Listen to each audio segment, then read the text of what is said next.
ಹೊಯ್ಸಳ ಮುಂದೆ ಬನ್ನಿ, ಹೊಯ್ಸಳ ಮುಂದೆ, ಅಲ್ಲೇ ಅಲ್ಲೇ ಅಲ್ಲೇ ಅಲ್ಲೇ ಮುಂದೆ ಬನ್ನಿ, ಮುಂದಿನ ಮುಂಚೆ ಹೊಯ್ಸಳ ಮುಂದೆ.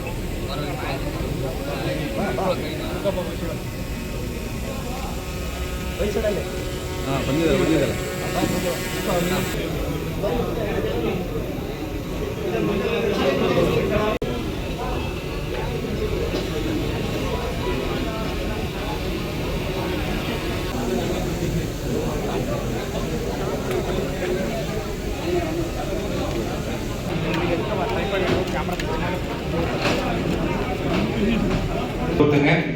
ಹಾಗೆ ಇವಾಗ ನಮ್ಮ ರಾಜ್ಯ ಯುವ ಕಾಂಗ್ರೆಸ್ನ ಅಧ್ಯಕ್ಷ ಆಗಿರ್ತಕ್ಕಂತ ಕೂಡ ಅವ್ರು ಹೇಳಿದ ರೀತಿ ನಾವು ಕೂಡ ಹೇಳಿ ಒಂದು ಪ್ರತಿಜ್ಞೆಯನ್ನ ಮಾಡ್ಬೇಕು ಅಂತ ಈ ಮೂಲಕ ಕೇಳ್ಕೊಳ್ತೇನೆ. ಯೂತ್ ಕಾಂಗ್ರೆಸ್ ಅವರೆಲ್ಲ ಕರೆಕ್ಟ್ ಆಗಿ ಕೇಳಿ, ಪ್ಲೀಸ್ ಕೂತ್ಕೊಳ್ಳಿ, ಪ್ಲೀಸ್ ಮೋಹನ್ ಕೂತ್ಕೊಳ್ಳಿ. ಯುವ ಕಾಂಗ್ರೆಸ್ನ ಮೈಸೂರಿನ ಪ್ರೀತಿಯ ಯುವ ಮಿತ್ರರೇ, ತಮಗೆಲ್ಲ ಈ ಒಂದು ಕೃಷ್ಣರಾಜ ವಿಧಾನಸಭಾ ಕ್ಷೇತ್ರದ ಯುವ ಕಾಂಗ್ರೆಸ್ನ ಪ್ರತಿಜ್ಞಾ ವಿಧಿಯನ್ನ ಬೋಧನೆ ಮಾಡುವಂತ ಕೆಲಸವನ್ನ ಮಾಡ್ತೀನಿ. ದಯಮಾಡಿ ತಾವೆಲ್ಲ ಎದ್ದು ನಿಂತು ಈ ಒಂದು ಪ್ರತಿಜ್ಞಾ ವಿಧಿಯನ್ನ ಸ್ವೀಕರಿಸಬೇಕು ಅಂತ ತಮ್ಮನ್ನು ಕೇಳ್ತೀನಿ.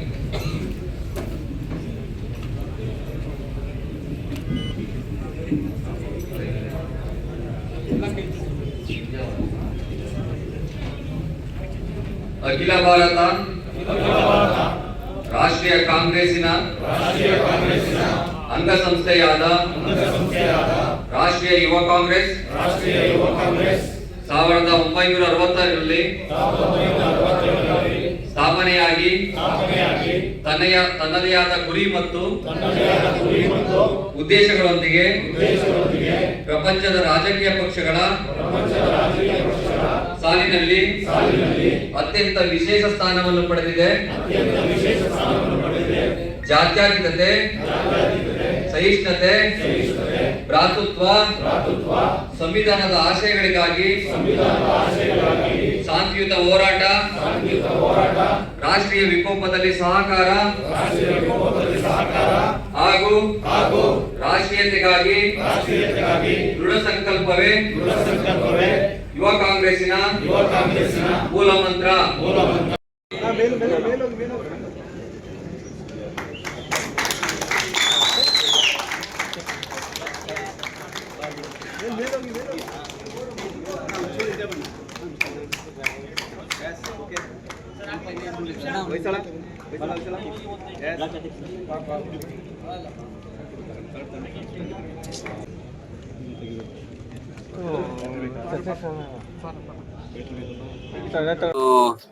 ನಮ್ಮ ಮೈಸೂರು ಜಿಲ್ಲೆಯ ಕೃಷ್ಣರಾಜ ವಿಧಾನಸಭಾ ಕ್ಷೇತ್ರದ ಅಧ್ಯಕ್ಷರಾದ ಹೊಯ್ಸಳವರ ಒಂದು ಓತ್ ಟೇಕಿಂಗ್ ಕಾರ್ಯಕ್ರಮ, ಪದಗ್ರಹಣ ಕಾರ್ಯಕ್ರಮಕ್ಕೆ ನಾವು ಮತ್ತೆ ನಮ್ಮ ರಾಜ್ಯದ ಉಸ್ತುವಾರಿಗಳು ಏನು ನಮ್ಮ ಕೇಂದ್ರದಿಂದ AICC IYC ಇಂದ ಕಳಿಸಿದಂತ ನಿಗಮ್ ಭಂಡಾರಿ ಅವರ ಜೊತೆಗೆ ಸೇರಿ ಬಂದಿದ್ದೀವಿ.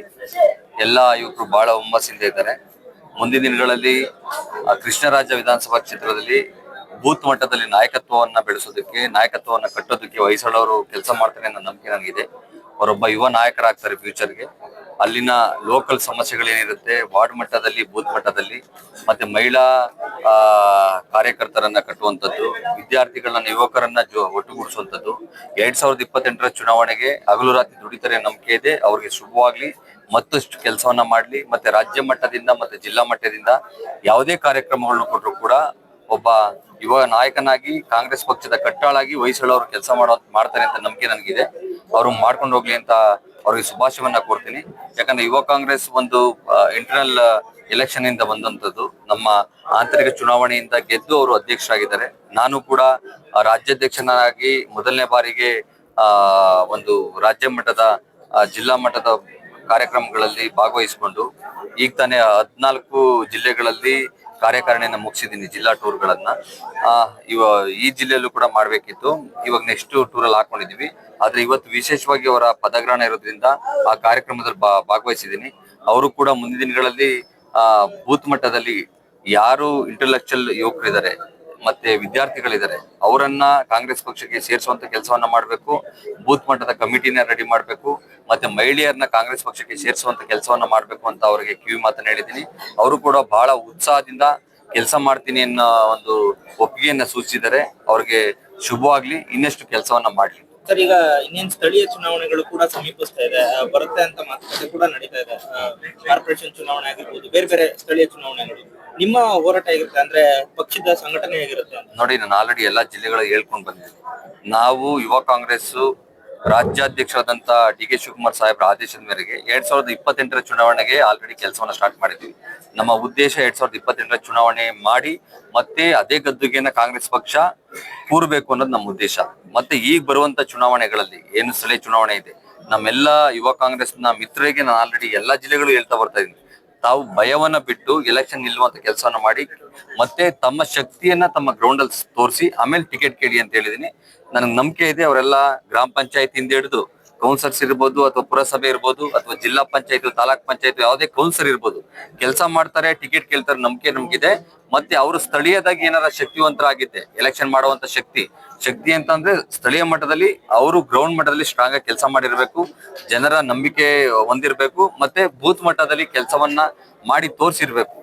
ಆ ಕೆಲಸವನ್ನ ಮಾಡಿರೋರಿಗೆ ಟಿಕೆಟ್ ಕೊಡಿಸೋದ್ರ ಮುಖಾಂತರ ಅವರನ್ನ ಎಲೆಕ್ಷನ್ ನಿಲ್ಸಿ ಗೆಲ್ಸುವಂತ ಕಾರ್ಯವನ್ನ ಯೂತ್ ಕಾಂಗ್ರೆಸ್ ಮಾಡುತ್ತೆ. ಅವರೆಲ್ಲ ಟಿಕೆಟ್ ಕೇಳಿ ಅಂತ ಮತ್ತೊಮ್ಮೆ ಹೇಳ್ತಾ ಇದೀನಿ. ಭಯವನ್ನ ಬಿಟ್ಟು ಮನೆಯಿಂದ ಆಚೆ ಬಂದು ಕೆಲಸ ಮಾಡಿ ಟಿಕೆಟ್ ಅನ್ನ ಕೇಳಿ ಒಬ್ರು ನಾಯಕರಾಗಬೇಕು ಅಂತ ನೀವು ಎಲೆಕ್ಷನ್ मुखांतर नायकराದ್ರೆ ಬಹಳ ಒಳ್ಳೇದು ಅಂತ ಅವ್ರಿಗೆ ಹೇಳಕ್ಕೆ ಇಚ್ಛೆ ಪಡ್ತೀನಿ. ऑर्गेनाइजेशन के अंदर हम सबके आदरणीय नेता राहुल गांधी जी के द्वारा इंटरनल इलेक्शन की शुरुआत 2008 में की गई, जिसके माध्यम से कर्नाटका प्रदेश में भी युवा कांग्रेस की मेंबरशिप की शुरुआत हुई और उसी के चलते कृष्ण राजा विधानसभा के हजारों युवाओं ने बढ़ चढ़कर युवा कांग्रेस की मेंबरशिप की, युवा कांग्रेस की सदस्यता ली।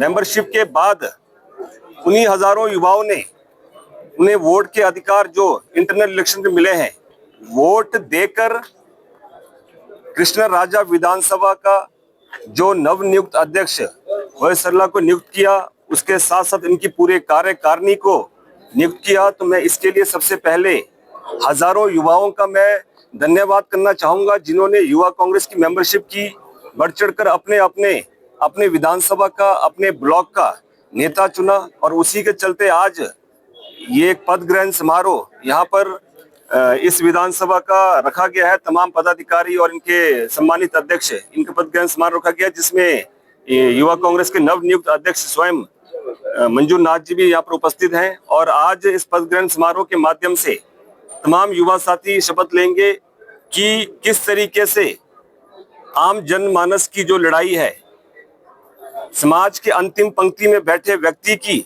आवाज को किस तरीके से मजबूती के साथ उठाना है, किन मुद्दों को लेकर लोगों के बीच में जाना है। जिस प्रकार से सरकार ने चुनाव से पहले तमाम गारंटियों का वादा किया और समय रहते कांग्रेस पार्टी की सरकार ने इसको पूरा किया, और इस गारंटीज की सुविधा अंतिम पंक्ति में बैठे व्यक्ति को मिल रही है नहीं मिल रही है, इस पे युवा कांग्रेस काम करेगी, जन जन तक इन गारंटियों की सुविधाओं को पहुंचाएगी और गरीब के लिए काम करेगी।